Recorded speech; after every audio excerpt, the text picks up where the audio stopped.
Medical disclaimer. This lecture is for clinician education only. It is not a substitute for local protocols, public health guidance, or specialist consultation. This lecture is in honor of those who have died from this outbreak and those still fighting it.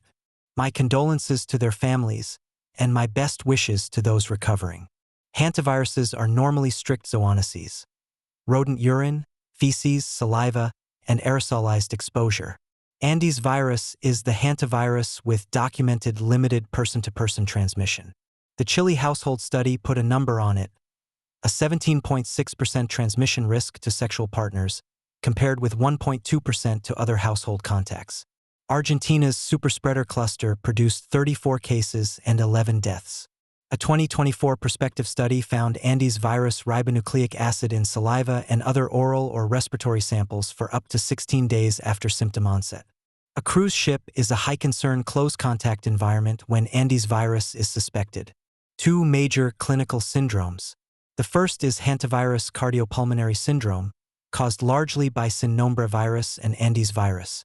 It begins with flu-like symptoms, a 2 to 8 day prodrome of fever, myalgia, and gastrointestinal symptoms, and can progress abruptly to severe respiratory failure and shock. Case fatality ratios range from 30 to 50% in severe forms and 10 to 30% in milder forms. That is why early recognition matters. The second is hemorrhagic fever with renal syndrome, associated with viruses such as Pumala, Hantan, Dubrava, and Sol. Think fever, acute kidney injury, thrombocytopenia, and hemorrhage. For Andes virus specifically, median incubation is 18 days, with a range of 7 to 39 days. Because Andes virus can spread between close contacts, a secondary case can start a new incubation clock. In the World Health Organization disease outbreak news for this cluster, passengers and crew were advised to undertake active symptom monitoring for 45 days, reflecting the long incubation tail.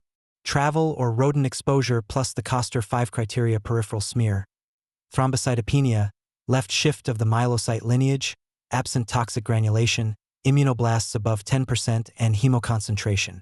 4 of 5 criteria gives you a fast presumptive diagnosis. 96% sensitivity and 99% specificity in the original study, and 89% sensitivity and 93% specificity in the validation study. Either way, the smear gives you a fast presumptive read. Confirm with hantavirus immunoglobulin M and immunoglobulin G serology, and polymerase chain reaction if available.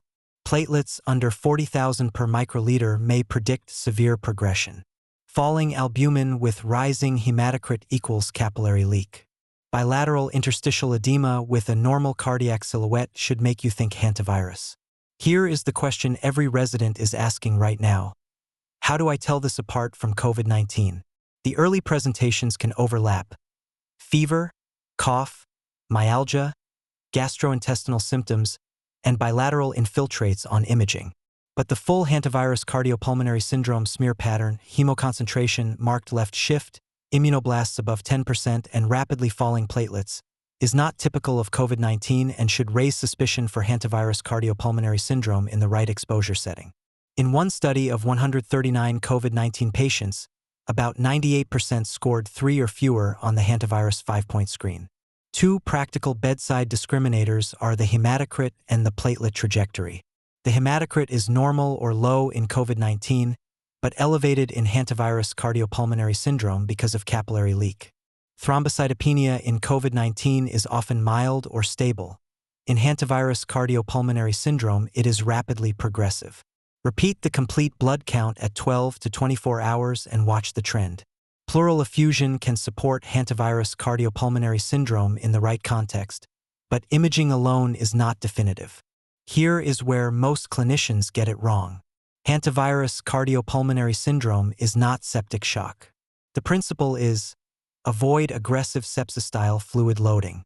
Use cautious fluids only when clinically necessary, and prioritize vasopressors and inotropes. This is the opposite of your sepsis reflex because the problem is capillary leak and low cardiac output, not simple vasoplegia.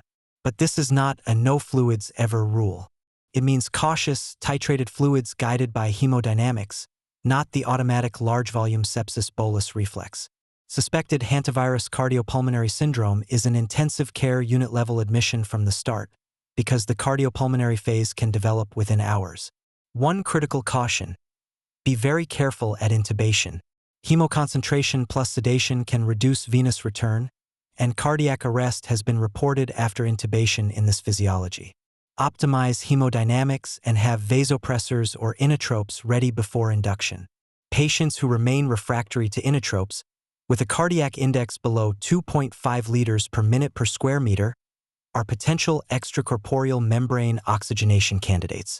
The data from a small retrospective series of 51 patients showed 80% survival with preemptive cannulation versus 54 to 56% when cannulation was delayed until after hemodynamic collapse.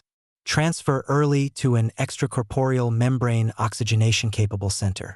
And to protect the team for suspected Andes virus, use a single-room, airborne infection isolation room when available, and full personal protective equipment on every entry.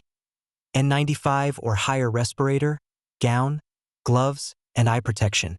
Follow local, state, and federal public health guidance. 8 pearls to take to the wards. Andes virus is the hantavirus with documented limited person-to-person transmission. Andes virus ribonucleic acid can be found in saliva and oral samples for up to 16 days after symptom onset. Incubation has an 18-day median, with a range of 7 to 39 days. Score the smear. 4 of 5 criteria gives you a presumptive diagnosis, then confirm with serology and polymerase chain reaction.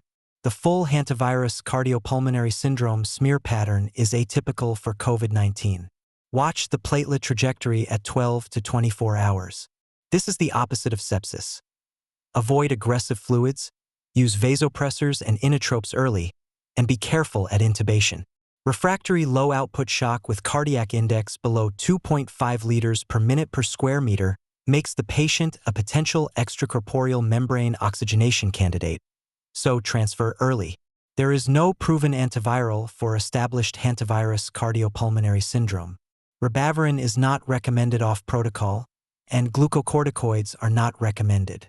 Read the full World Health Organization Centers for Disease Control and Prevention and local guidance, and apply clinical judgment with infectious diseases, critical care, and public health. That is the lecture.